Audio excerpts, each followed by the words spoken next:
Hi, Outfest family. I'm Carrie Stoughton Jackson, Outfest Deputy Director. I'm excited today to be talking with the director of Show Me Yours, Kevin McCloskey. Hi, Kevin.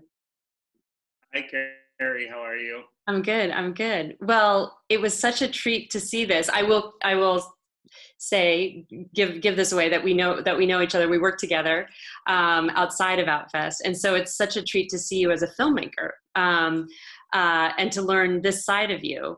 And how did you go about the casting? I connected with two people. Once I had my script finished, I was like, okay, now I just need the right people around me to make this happen. So I went to two folks, and one of them is an actor friend of mine who has done a lot of theater work and a lot of short films and commercials and stuff in LA. And so I went to him, and the other person who ended up being my producer, Trent Nakamura. And I said, would you be willing to be my casting director?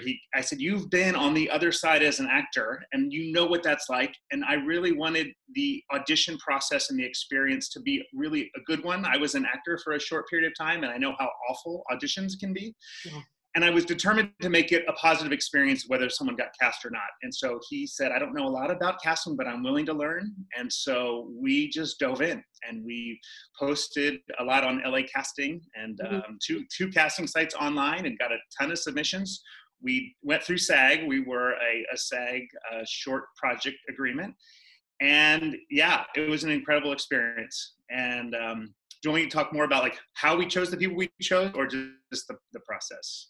Well, I mean, you can. One of the things that I loved was I thought that the wife and the husband in this story really had I felt like they were so authentic to what each of them were going through, and yet also you were able to get out of them, and the script gives, the script allows for this, but I thought one of the things that really came through was the years of connection to this moment, that you could really, it was palpable on the screen. And so I was just wondering, finding people and getting to that place, how did you get there? That makes me so happy to hear that came through on the screen, and I felt the same way about Tommy and Melanie. We basically auditioned a bunch of females for Elise and a bunch of males for James, and then we laid their pictures all out and just started pairing them up and saying like who we thought could work really well together. And then on our callbacks, we mostly gave these couples a lot of time together. And every now and then we would switch a couple around, let's try him with her and her with him.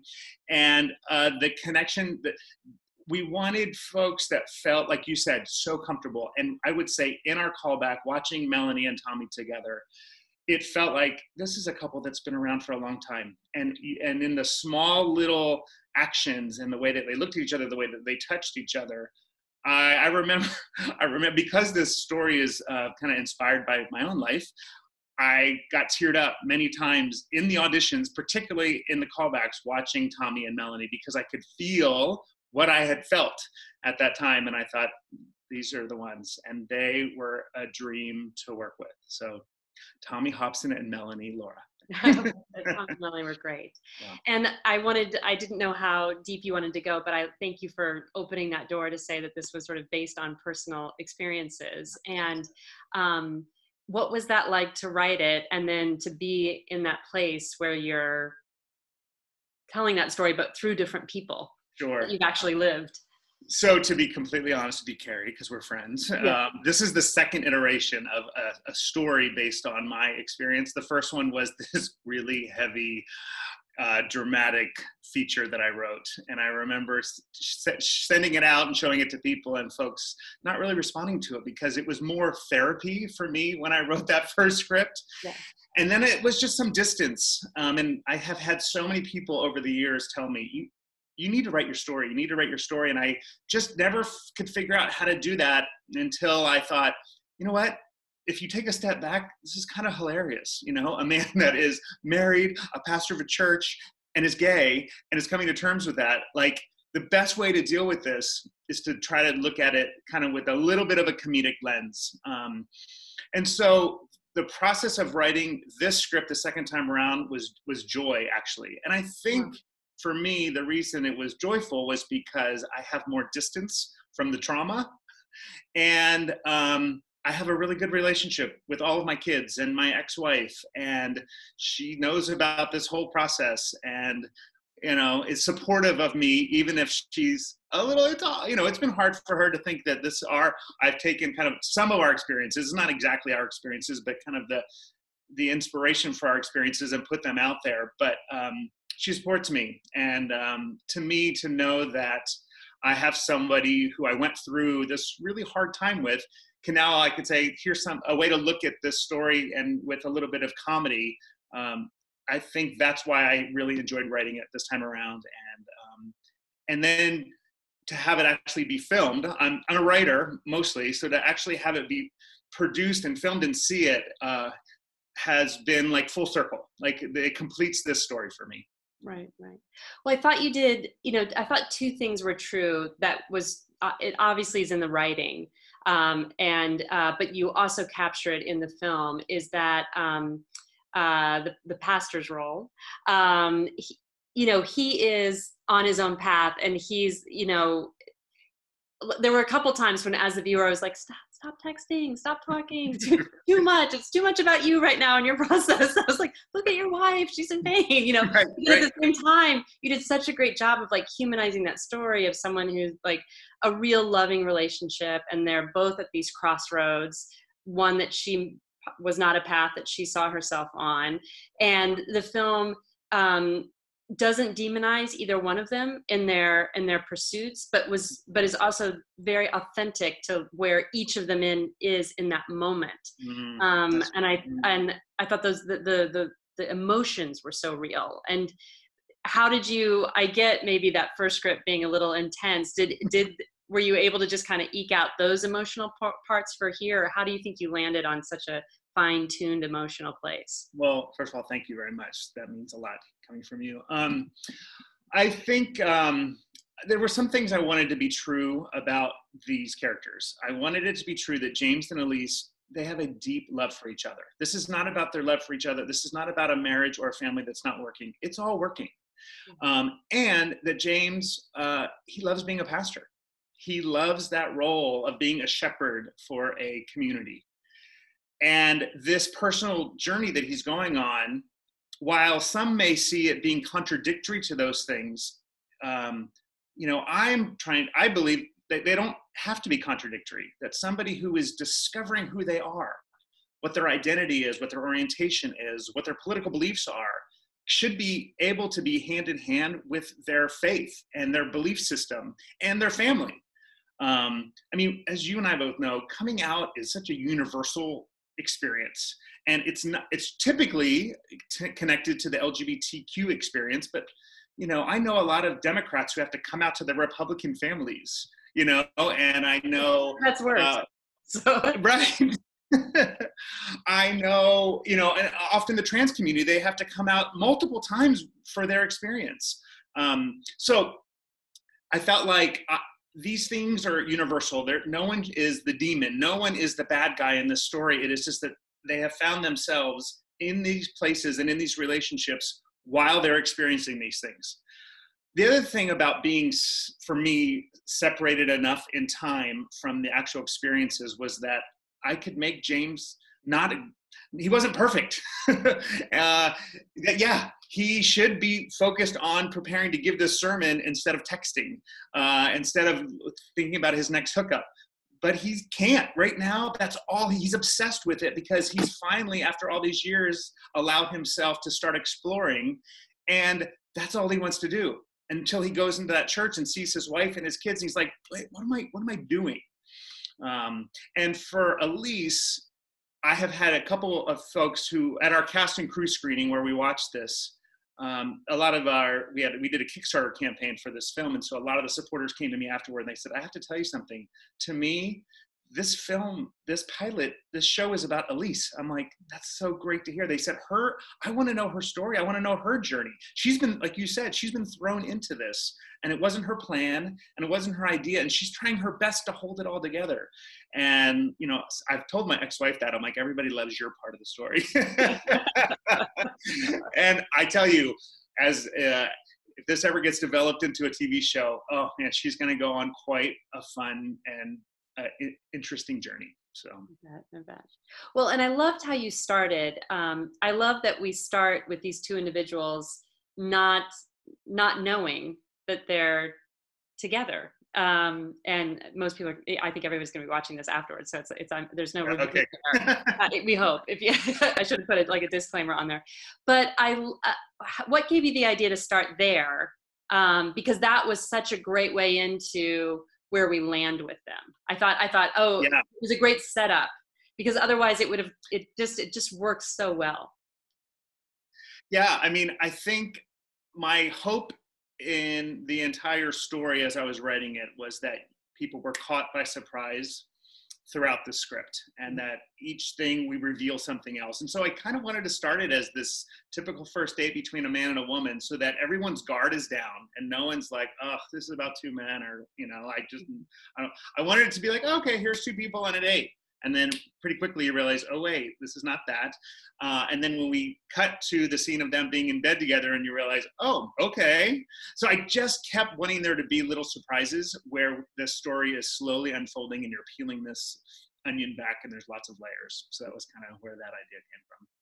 Well, and I love, and I don't know whether you did this intentionally, but there's a lot of dick references in the beginning that you get to a church reference at the end. You know what I mean? And so it's also like a very interesting on the, to listen to it and how it plays out. You're like, oh, we're here, but then we end up here. So that was intentional. However, it's still uncomfortable even for me to watch. Even me saying it, I was like, go for it. Yeah. And so my 11-year-old son has this quick cameo in the film where he runs across the street, but he hasn't seen it yet. But yet I think he saw, or I was in the editing room or whatever, and he overheard that. He's like, Dad, I'm like, I know, this is not for you. It's in context.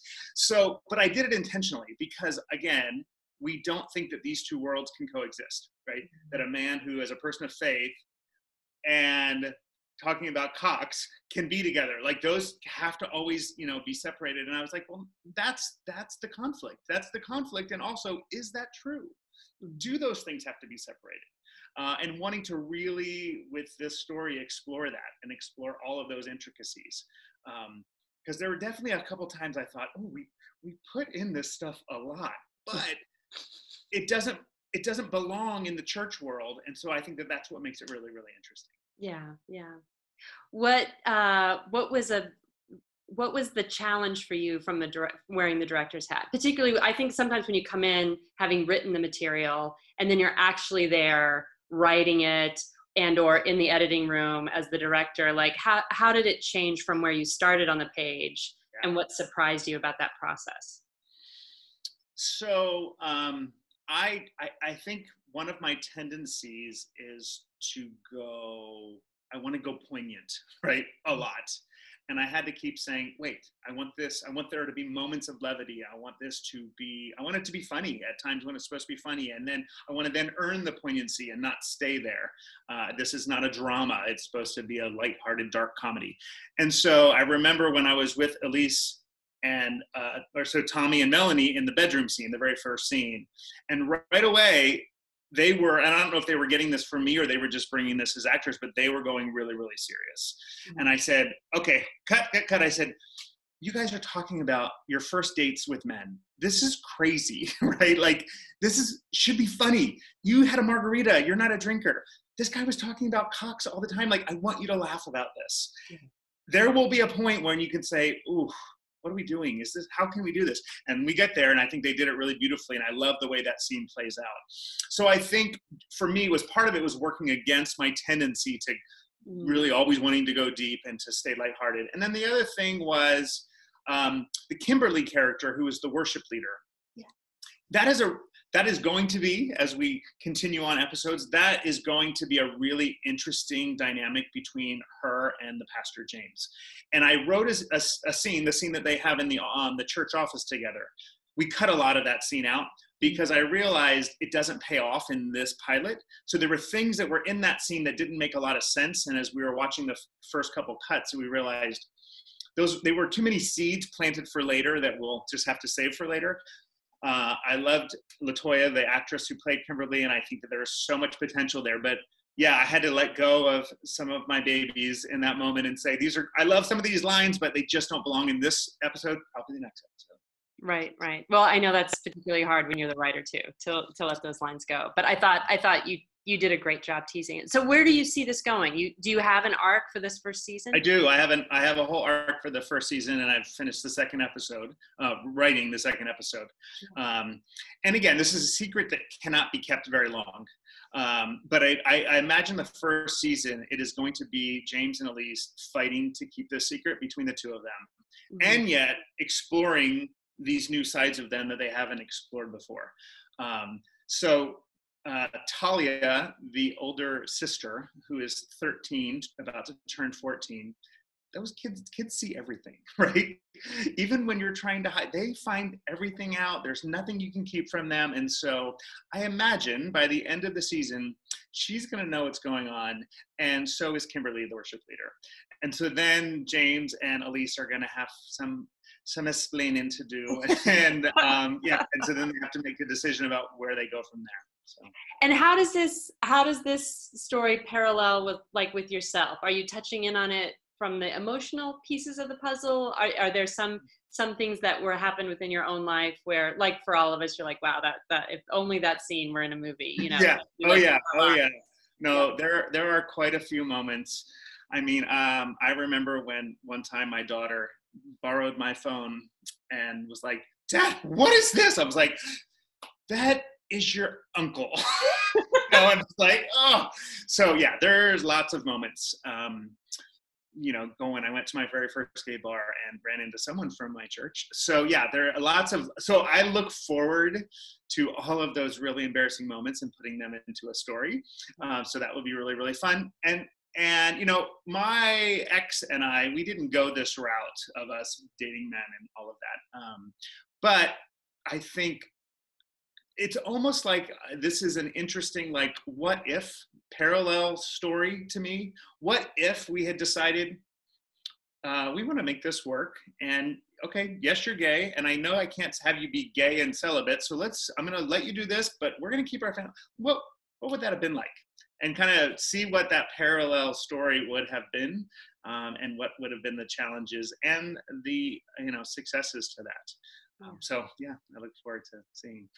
Okay. Well, I look forward to seeing it, and I hope it comes to our television in some way, or online, however the case may be. But I'm so excited to see you as a filmmaker, and so pleased that you're part of Outfest Los Angeles 2020. Thank you, Carrie. It means the world to me. We're all super happy to be a part of it this year. Well, thank you so much. Congratulations.